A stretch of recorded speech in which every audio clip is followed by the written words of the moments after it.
Donc l'idée, c'est de faire un petit tour d'horizon rapide sur quelques définitions, parce que la définition du canal lombaire étroit, c'est une définition radiologique associée à un certain nombre de données cliniques, de vous présenter les grands classiques de l'imagerie et que vous repartiez avec des idées extrêmement simples sur cette imagerie, et de vous montrer des exemples, parce qu'on aime bien montrer des jolies images, parce que quand on est radiologue, c'est comme ça qu'on fonctionne. Allez, on est parti. Voilà, ah, ça c'est super, une diapo qu'il faut lire, c'est horrible. Je vous en fais fi. L'idée, c'est surtout de vous rendre compte que c'est quelque chose qui évolue de plus en plus, parce que les chirurgiens ont besoin d'opérer. Non, je n'ai pas dit ça, pardon. Parce que les chirurgiens ont fait beaucoup évoluer la prise en charge du ragisme dégénératif, et quelque part, les radiologues ont ramé un peu derrière pour leur proposer des choses pour pouvoir organiser et serrer les patients qui avaient besoin d'une chirurgie. Donc il y a plein de définitions. La seule chose que vous avez à retenir, c'est que normalement, on parle en imagerie en coupe d'un canal lombaire rétréci en dessous de 10 mm, et on le mesure, je vais vous montrer où. On le mesure surtout à un niveau, c'est juste après, là où vous voyez de l'os, c'est-à-dire où vous voyez les pédicules en axial, et vous devez mesurer en diamètre antéro-postérieur. Les autres mesures, je vais vous les montrer, sont plus anecdotiques, et en tout cas pas utilisées en routine par les radiologues, peut-être par les chirurgiens, mais nous au quotidien on les utilise beaucoup moins. Comment ça marche la colonne? Ben, les chirurgiens, et vous le savez aussi bien que moi, la colonne ça s'use, et ça commence en général par une usure sur le matériel discal. Tout ce qui est mou finit par céder, puisque les masses musculaires sont plus assez efficientes pour protéger l'ensemble du rachis. Et donc, à partir du moment où les disques commencent à être abîmés, vous avez toute une cascade physiopathologique qui va user l'ensemble des structures de la colonne, aussi bien l'arc antérieur et l'anneau postérieur, et vont avoir plusieurs répercussions, et notamment des répercussions sur le canal. Donc, sur l'image en bas, qui est issue d'un site qui est superbe par des neurochirurgiens, je crois, danois ou suédois, vous avez finalement une synthèse de tous les éléments qui vont rétrécir le canal. À la fois dynamique, le L c'est pour l'isthésis antéro-postérieure, évidemment vous avez des données dynamiques sur un rachis, et toutes les structures molles, discales et dures, ostéophytiques, articulaires postérieures ou disco-ostéophytiques, qui vont rétrécir le canal ou les récessus. Voilà. Quelques données un petit peu générales. Malheureusement, mesdames, ça vous intéresse plus que nous. 3 fois plus de femmes qui ont des problèmes de canal lombaire étroit rétréci.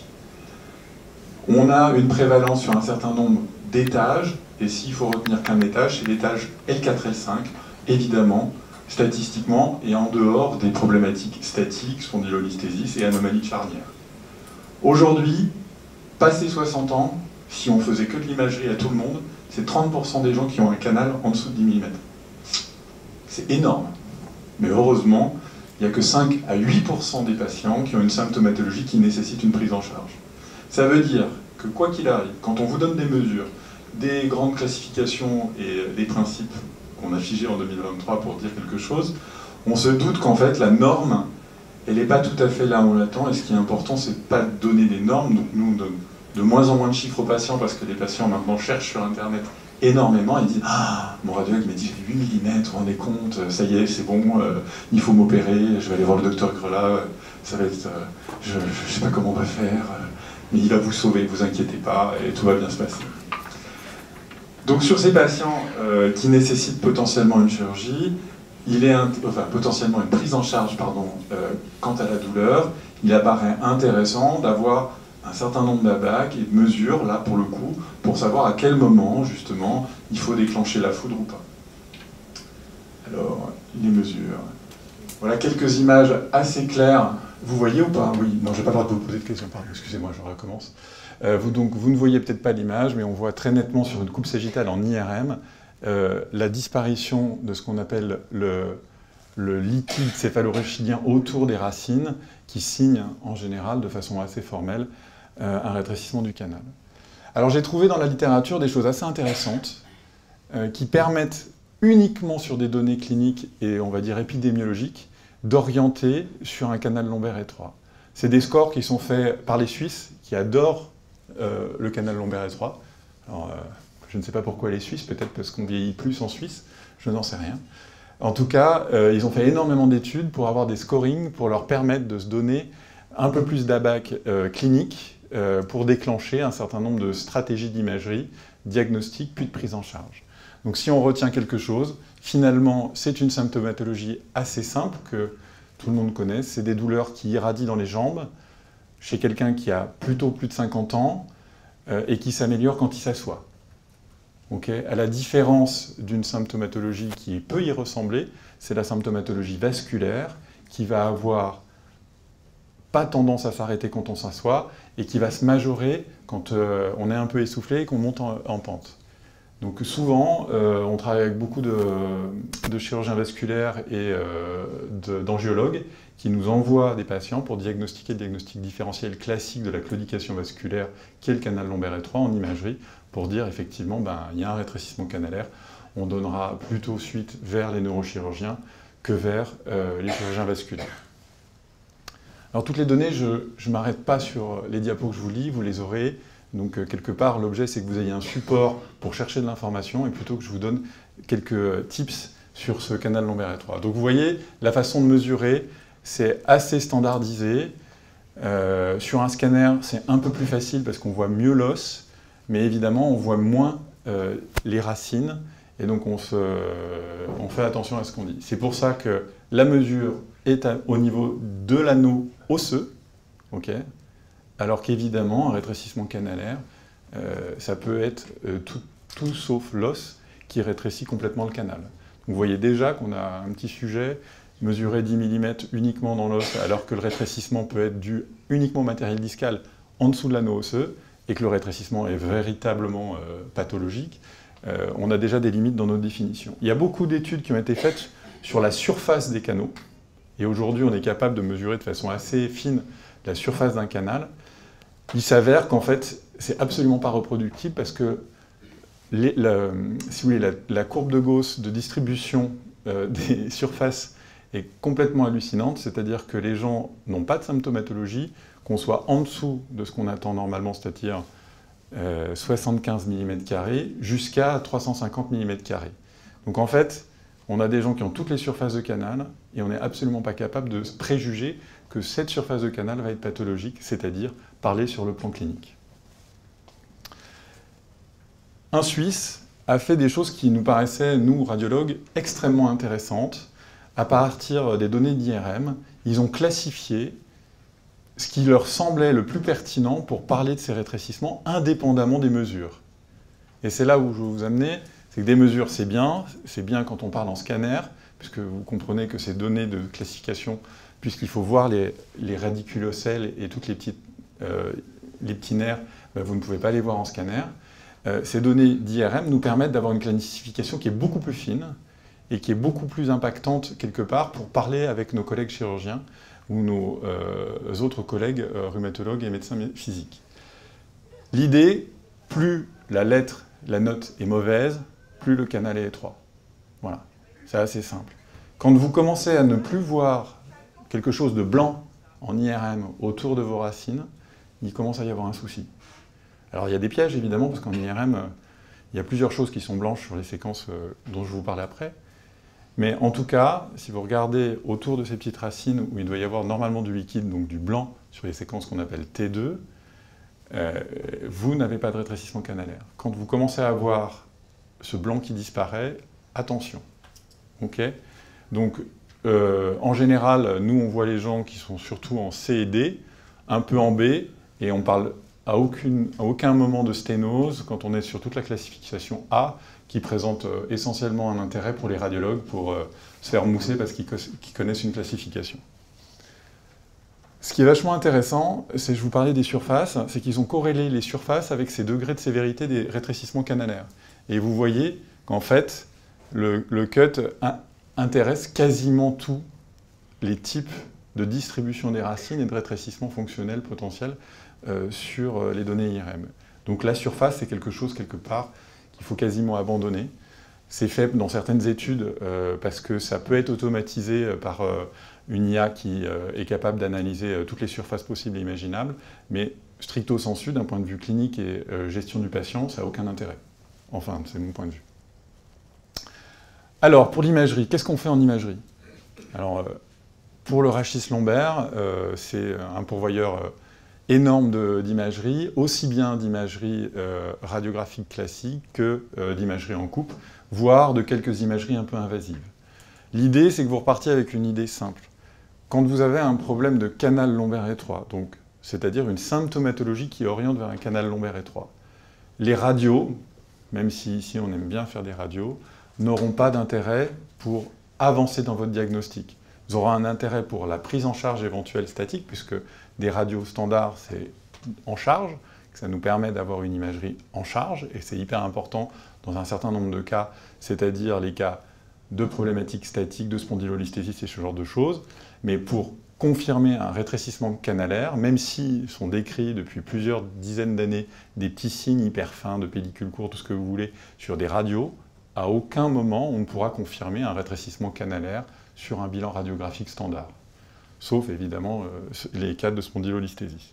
Je vous en montre, et justement un cas de spondylolisthésis L5S1 sur l'isismique bilatérale qui nous permet d'envisager potentiellement, devant une symptomatologie de douleur en position debout à la marche et de diminution du périmètre de marche, un rétrécissement du canal. Donc à gauche, des radios statiques, voire dynamiques, c'est-à-dire en extension et en flexion forcée. À droite, sur votre image, une donnée EOS, donc la colonne totale d'un coup qui nous permet d'avoir toutes les courbures et toute la statique, qui permet de voir aussi bien le spondylolisthésis. La différence, c'est qu'effectivement, c'est plus facile de faire des clichés extension, flexion de profil en radio standard sur une table que dans la machine EOS. Mais on les fait quand même aussi. Voilà, donc vous en aurez vu, ça fait partie du bilan classique, mais évidemment, ce n'est pas le gold standard pour confirmer le diagnostic. Aujourd'hui, je pense qu'on est assez d'accord avec mes collègues ici présents. Le gold standard pour le canal lombaire étroit, ça reste, pour la définition diagnostique, l'IRM.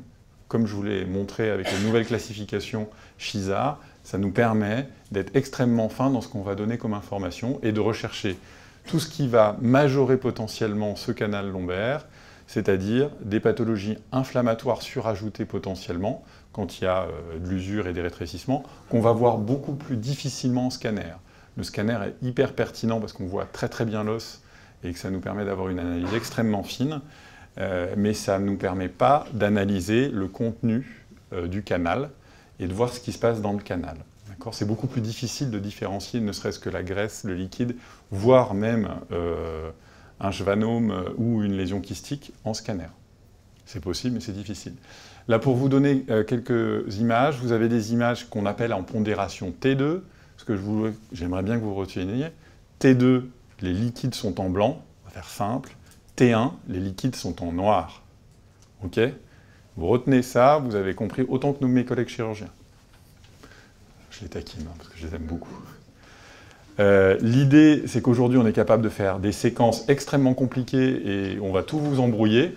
Mais l'objectif, c'est que quand on fait du canal lombaire étroit, on essaie de regarder comment va le liquide céphalorachidien autour des racines, et ça nous paraît la base. Ça permet d'avoir éliminé un examen qui était extrêmement invasif, dont je vous montrerai quelques exemples, qui était la myélographie avant. D'accord ?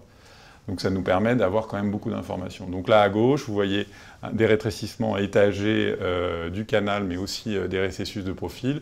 Vous comprenez bien que quand vous voyez quelque chose de profil, vous voyez à un moment au milieu du canal, mais quand vous allez à droite ou à gauche, c'est beaucoup plus difficile d'analyser correctement les récessus pour savoir si ça rétrécit à ce niveau-là, là où naissent les racines pour sortir du canal. C'est pour ça qu'il est impératif que vous regardiez bien toutes les coupes axiales, si tant est que vous avez des coupes axiales sur des papiers ou sur un CD que vous arrivez à lire. Je l'entends, c'est pas la peine de crier, je le sais. Et que vous regardiez bien pour voir tous ces petits paquets de petites racines qui nous permettent de classifier tous ces rétrécissements canalaires. Ça nous permet évidemment d'analyser tout ce qui se passe autour, les articulaires postérieurs, les ligaments jaunes, avec une complexité en IRM assez nette. Je vous montre sur ces examens. Vous voyez à gauche, tout ce qui est liquidien est blanc, mais tout ce qui est graisseux est blanc. D'accord ? Je ne vous ai pas perdu là, jusque-là ? Non. Quand vous regardez en axial, est-ce que tout ce qui est blanc est liquidien? Non, évidemment, il y a de la graisse aussi. Et il y a un endroit où il y a de la graisse qui nous embête, c'est la graisse épidurale postérieure. Et donc, quelque part, quand on regarde en axial, on voit du blanc, il y a de la graisse épidurale postérieure, il y a le ligament jaune qui peut s'épaissir et qui peut tout à fait venir, alors qu'il est très graisseux, prendre de la place et gêner le canal. Et donc là, il ne faut pas se tromper, on voit encore du blanc alors qu'il n'y a plus de liquide, c'est potentiellement parce qu'il y a un peu de graisse autour de la épidurale. C'est pour ça qu'on fait des séquences où on enlève la graisse, comme vous avez au milieu, qui sont toutes noires. Et là, ça fait des images myélographiques-like qui nous permettent de dire, vous n'avez plus de graisse. Si on voit des rétrécissements à ce niveau-là, on est quasiment sûr qu'il y a un impact sur la façon dont le canal va être vécu par le patient. Donc, je vous rappelle, tout ce qui est blanc en T2, c'est du liquide ou de la graisse. Quand il y a un doute, on efface la graisse et vous avez des séquences toutes noires qui nous permettent de savoir ce qui reste en liquide. OK ? En T1, les liquides sont bien, merci. Pardon, je suis désolé. Et on a des nouvelles séquences qui nous permettent d'aller analyser en même temps, à la fois sur une seule séquence, tout le contenu de la vertèbre, c'est-à-dire comment ça se passe dans la vertèbre, parce que vous comprenez bien qu'il y a de la mécanique, donc le canal lombaire, c'est un rétrécissement mécanique, mais il y a aussi de l'inflammation. Et l'inflammation, on va la voir apparaître en blanc en T2, ce qui va nous permettre de dire, attention, à cet étage-là, peu importe ce qu'on fait, si on ne règle pas l'inflammation avant, c'est possible que quoi que le chirurgien fasse derrière, ça ne le fasse pas quand même. Parce que s'il y a vraiment beaucoup d'inflammation, il faut d'abord essayer de réduire cette inflammation avant d'envisager une décompression. Enfin, on leur posera la question après. Voilà une autre imagerie classique que vous avez tous vue, qui est beaucoup plus accessible, c'est pour ça qu'on fait volontiers des scanners assez rapidement. Et je vous en prie, à tous les prescripteurs qui sont ici, je vous en prie, dites-nous pourquoi vous voulez un scanner. C'est assez simple. Scanner lombaire, ce n'est pas une indication. C'est « je voudrais, s'il vous plaît, un scanner lombaire parce qu'il y a une sciatique ou parce que j'ai une suspicion de canal lombaire étroit ». Pour une raison hyper simple, c'est que nous, les protocoles sont différents. Alors évidemment, du coup, on réinterroge les patients, ce n'est pas un sujet, mais un protocole pour un canal lombaire étroit, il va sur une spire de scanner, ce qui n'est pas le sujet en IRM, il va de L1 en S1. Alors que quand on fait un scanner pour une suspicion de sciatique L5 droite, on fait un scanner de L3 à S1. Et ouais, donc si vous ne mettez pas canal lombaire étroit dans votre question, vous n'allez pas avoir L1, L2 en fait. Et c'est là où on peut faire des bêtises. Ok ? Pourquoi on fait ça? Ah, dites, ils sont cons, ces radiologues, ils n'ont qu'à faire sur tout l'étage le scanner quoi qu'il arrive. Parce que le scanner est le premier vecteur d'irradiation pour les patients. C'est extrêmement irradiant, un scanner lombaire. Vous me direz, passé 60 ans, on s'en fout. Non, pas du tout, puisque maintenant on vit jusqu'à 95 ans, donc si on peut éviter un lymphome radio-induit, on est content. Non, mais clairement, c'est important d'orienter notre façon de faire les scanners, et surtout, en fait, nous, on est contrôlé par ce qu'on appelle l'ASN, et en fait, l'ASN, elle vérifie quelques types d'examens qu'on fasse, comment on irradie nos patients. Et le gold standard aujourd'hui, c'est une norme par rapport au rachis lombaire. Donc si tous les rachis lombaires sont faits de L1 à S1, ça fait 2 fois plus d'irradiation dans des régions qui sont potentiellement pelviennes pour les patients. Donc c'est pour ça que naturellement, on adapte la taille de nos spires aux indications. Donc merci de préciser pourquoi vous voulez un scanner. On ferme la parenthèse. En scanner, on a une imagerie de densité, c'est assez simple à comprendre par rapport à l'IRM. Donc vous allez voir des choses, plus elles sont denses, plus elles sont blanches, comme vous voyez ici, et ça nous permet une analyse extrêmement fine des structures osseuses et de l'ostéophytose.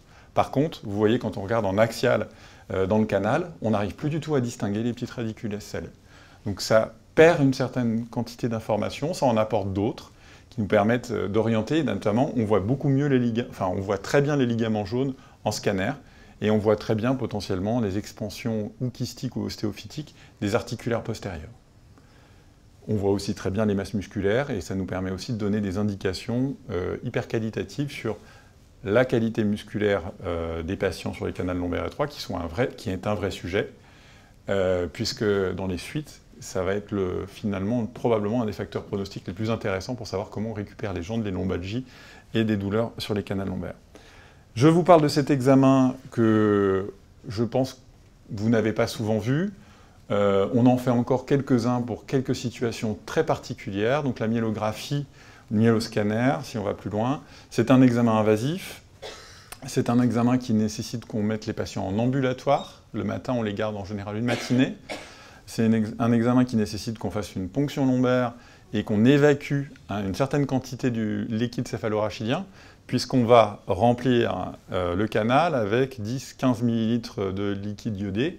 Et donc, si vous ne voulez pas avoir une hypertension intracrânienne dans les suites, vous avez intérêt à évacuer un petit peu le liquide céphalorachidien. C'est un examen qui n'est pas très agréable pour les patients. Ça, clairement, indépendamment de la ponction lombaire, ça met quand même en pression, et notamment quand il y a des rétrécissements canalaires ou des rétrécissements foraminaux, ils n'aiment pas bien. C'est un examen qui est absolument génial, parce que c'est un examen qu'on peut faire dynamique et debout. Une fois qu'on a rempli le canal, on fait des clichés debout dynamiques pour se rendre compte si les sténoses sont dynamiques, et c'est le seul examen qui nous permet de faire ça. Aujourd'hui, l'IRM debout, c'est un vieux fantasme de radiologue. On n'a pas su faire ça en routine, on en est très loin. Et c'est probablement pas le chemin qu'on prendra, parce qu'il y a peu d'indications quand même pour mettre les gens debout dans l'IRM.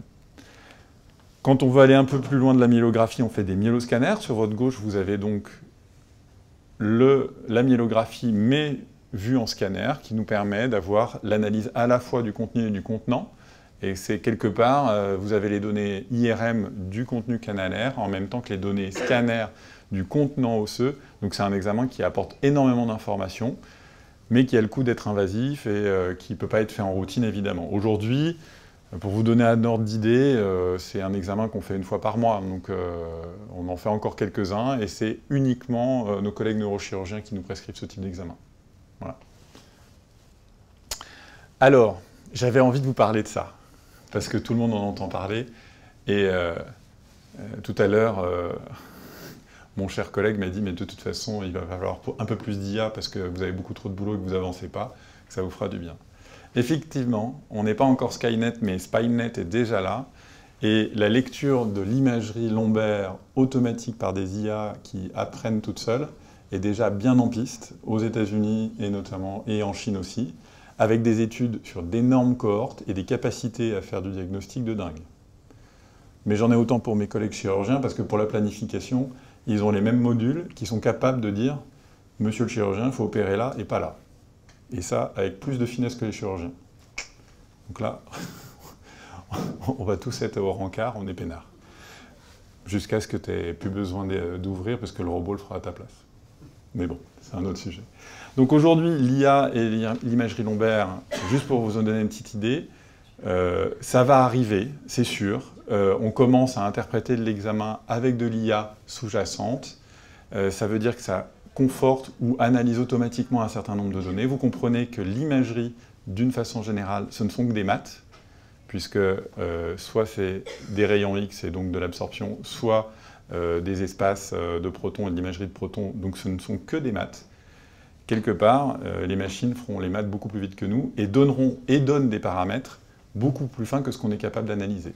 C'est pour ça qu'aujourd'hui, on est capable, en imagerie assistée par l'IA, par exemple, de faire de la prédiction de ce qui va évoluer vers potentiellement un canal lombaire symptomatique. Donc, il y a des études qui sont faites sur des grandes cohortes pour avoir toutes les données d'imagerie d'un patient, et en fonction de microsignes qu'on adresse à peine, mais sans symptômes, dire au patient, potentiellement, vous allez évoluer vers un canal hyper sévère. Qu'est-ce qu'on va en foutre de ça? J'en sais rien.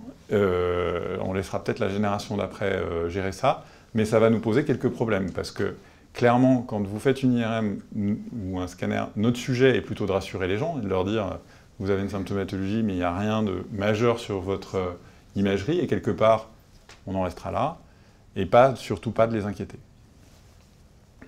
Vous aurez les stats. Alors, je vous montre quelques exemples pour qu'on aille un peu vite, et après, j'arrête de vous embêter. Ouais, 5 minutes, justement. 5 minutes, 2 exemples, et comme ça, on arrête. De l'imagerie scanner, pour vous rendre compte à quel point c'est pertinent en scanner d'analyser les rétrécissements canalaires. Vous voyez une inversion de courbure lombaire, même en position allongée. Donc là, vous pouvez déjà imaginer, on dirait presque mon dos. Donc, voilà. Sur les coupes axiales, vous voyez que c'est le bazar dans le canal, qui a à la fois du disque, des calcifications. Et là, clairement, le patient avait une sciatique hyper sévère, on l'a infiltré plusieurs fois, et il est passé au bloc quelques semaines après.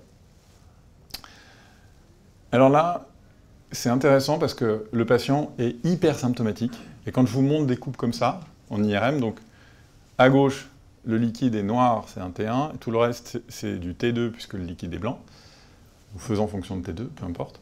Eh bien, on a l'impression que sur cette IRM, il n'y a pas grand-chose quand même. On n'est pas super inquiet. Pas en tout cas pour dire qu'il y a une lombosciatique hyper sévère. En fait, ce que je veux vous montrer, c'est qu'il faut surtout regarder ces coupes axiales et surtout ne pas se faire avoir par les problématiques de la graisse épidurale postérieure dont je vous parlais tout à l'heure. Quand vous regardez les coupes axiales en postérieur, finalement, l'espace épidural est comblé par de la graisse et il n'y a pas de place pour les racines en fait. Et les patients sont symptomatiques, probablement majorés en position debout, ce qu'on minore nous évidemment en IRM. Les patients sont allongés pendant 10 minutes dans une IRM, potentiellement ça, notamment quand on a des dos avec un peu d'hypolordose, ça leur fait du bien et ça décompresse un peu. Donc forcément, on minore un peu. Quand il y a une vraie symptomatologie, il faut y penser. Donc un autre patient avec un rétrécissement qui n'a pas l'air si évident que ça en L4, L5. Je vous rappelle, hein, c'est l'état cible de l'essentiel de l'atteinte débutante dans ce cadre-là, chez un patient qui est jeune, avec un rétrécissement d'origine quasiment uniquement discale. Allez, pour retenir, comme ça vous partez avec des trucs tout simples. 30% des gens après 60 ans ont un rétrécissement du canal, et donc un canal en dessous de 10 mm. Ben finalement, ok, mais on ne peut pas dire que tout le monde a une symptomatologie qui nécessite qu'on s'en occupe, sinon on ne s'en sortira pas. Grosso modo, 5 à 10%, 5 à 8% des patients sont symptomatiques avec ces rétrécissements canalaires, donc tout ce qui est étroit n'est pas grave. Toute la journée hier, j'ai passé mon temps à dire « oui, c'est un peu étroit, mais on m'a dit qu'on allait m'opérer. Non, mais en fait, c'est un peu étroit, vous n'avez pas de symptômes, c'est pas grave, tout va bien se passer. » Évidemment, si vous ne faites rien et que vous continuez à prendre 2 kilos tous les ans et que vous n'avez aucune activité physique, c'est sûr qu'on ne va pas aller dans le bon sens, on est d'accord. On retient les SHISA mauvaise note, B, C et D. Quand on vous met un C, un D, ça commence à se poser des questions, retenez ça. L'IRM, ça se regarde dans tous les plans. Aujourd'hui, malheureusement, on ne peut pas vous donner toutes les images parce qu'une IRM, pour vous donner un ordre d'idée, c'est 800 images en moyenne maintenant. Donc je ne peux pas vous faire 800 planches. Et surtout, c'est des images continues en 3D, notamment en axial. Donc en fait, il faut avoir des accès. On va y arriver, et pas qu'avec des CD. L'IA, je vous en ai donné quelques perspectives. Il y a quelque chose qui est très intéressant. C'est vrai que pour les programmations chirurgicales et affirmer qu'il y a une indication, il y a d'énormes études qui sont faites aux États-Unis et en Chine, où ils font passer versus avis des chirurgiens l'imagerie pour voir ce que ça va donner. Et il s'avère que l'IA prédit l'étage opératoire, la technique opératoire, mieux que les chirurgiens, mieux qu'un collège de chirurgiens. Alors pourquoi? Parce qu'il y a une analyse pas à charge d'une image. Alors que notre sujet à nous, qui sommes là, c'est d'interpréter à charge une imagerie en fonction d'un contexte. Et c'est là où l'IA n'aura pas ces contextes et n'aura pas de biais cognitif avec les patients. Voilà. Je vous remercie, j'espère que ça vous a intéressé.